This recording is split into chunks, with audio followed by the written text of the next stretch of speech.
Welcome to another edition of the channel's Mailbag.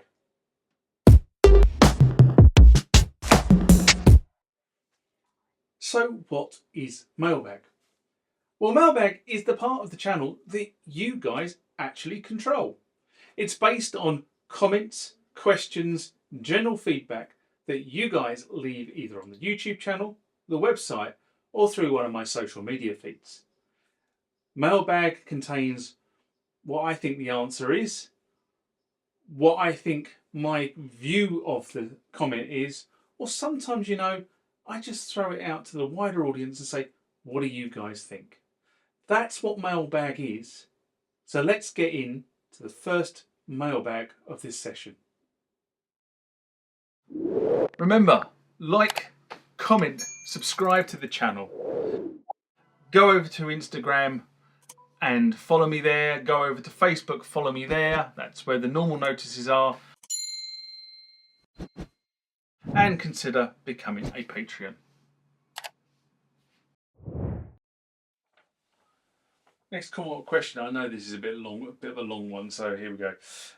Is from Follow Our Passion, and it's a response to Korg Kronos 3. Fantastic, but I prefer Nautilus. Mailbag I did in April 2025. And Follow Our Passion writes, the key feature of the Korg Kronos 3 is reduced boot time. And I would say that's probably one of the big things that Korg majored on at NAMM. Yes, people will say that improved boot time is most important, but I think there are other things that justify the purchase of Korg Kronos 3. For me, it would also include supportability, understanding that if you were using the keyboard to earn a living, you can get spares and support, and how it's and now it is back in support. Korg will release operating system patches to correct glitches that the pros were identifying during use. The new sounds that accompany the Korg Kronos 3, while a bonus, to be honest, would not be the driving factor for me buying one.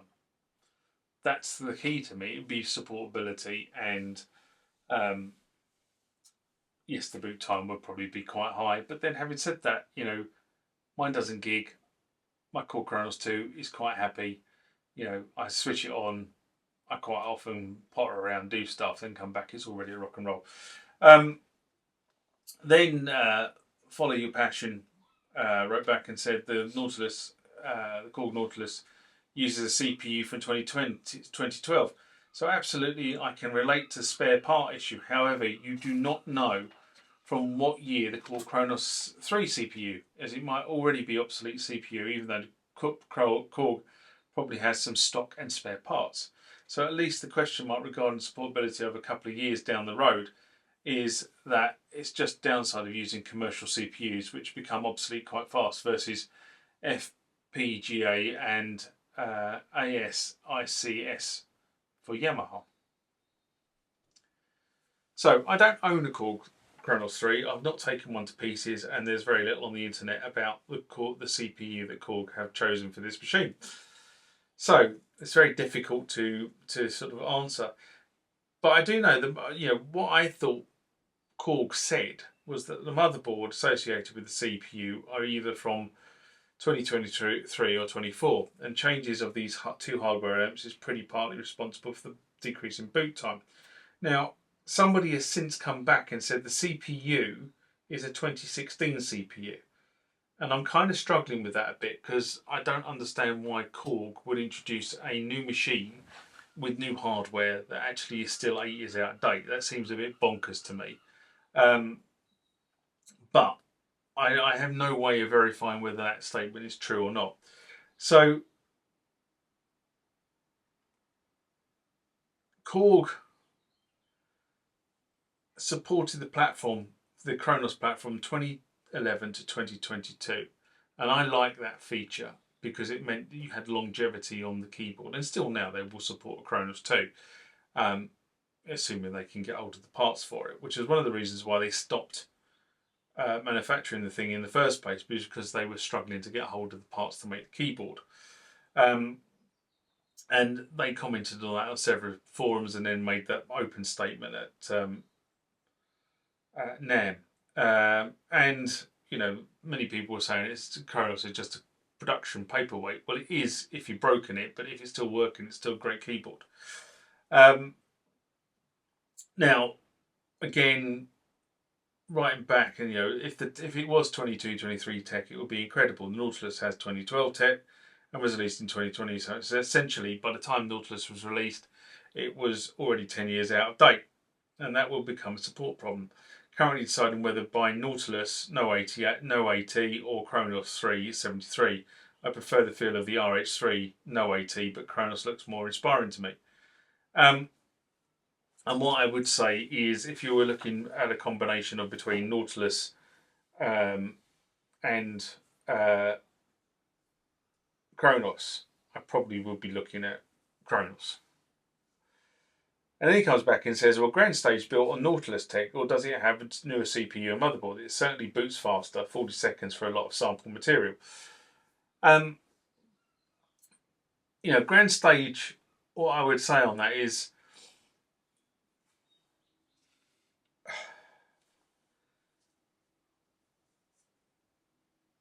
the Nautilus was effectively a stripped down Kronos. Let's be absolutely frank about it. It has the same 9 engines, but it lost a load of features what were on the Kronos, and then Korg flogged it as the Nautilus. It was the same 9 engines, but some of the big ticket stuff was gone. Now, if price was not a limited factor, personally I would go for the Korg Kronos. The Korg Grand Stage is a slightly different architecture to the Kronos, Oasis, and Nautilus, which are both built on this open source architecture. But it does run some of the same engines. But whether it runs them in the same way, that's something that's different. I'm not sure you can take a patch from the Grand Stage and load it into Kronos, because the file formats are different. So, but the lines are becoming far more blurred between keyboards produced for specific tasks. What's the purpose of a workstation, an arranger, a performance keyboard? The lines are becoming very, very blurred between all of those. Personally, would I pay the money for an arranger? Probably not. Would I pay the money for a workstation? Yeah, I would. What do I think the arranger gives me over the workstation? Not a lot else. People will probably say, yeah, but on the arranger you can do it. Yes, you can. But, do I think the workstation is more valuable for me? Yes, I do. So I think the thing about this is, and it's a very interesting point that I'm not sure I can actually get my head round and come to a coherent set of principles on. But the bottom line is, if you're going to toss up between a Korg Kronos and another platform, understand why you're doing it. Understand what you want from the keyboard before you make the purchasing decision. Understand whether you understand the workflow involved in producing something. And then pick the platform that works for you. As I said many, many times, I'm in the Korg camp. I've got a Kronos, I've got an Oasis, I've had several other Korg keyboards. It works for me. I understand how it all gets put together, and that's really, I don't have to spend a lot of time. Other people are in other camps for similar or other reasons.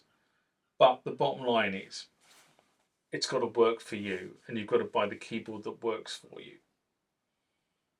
And that's the more important thing.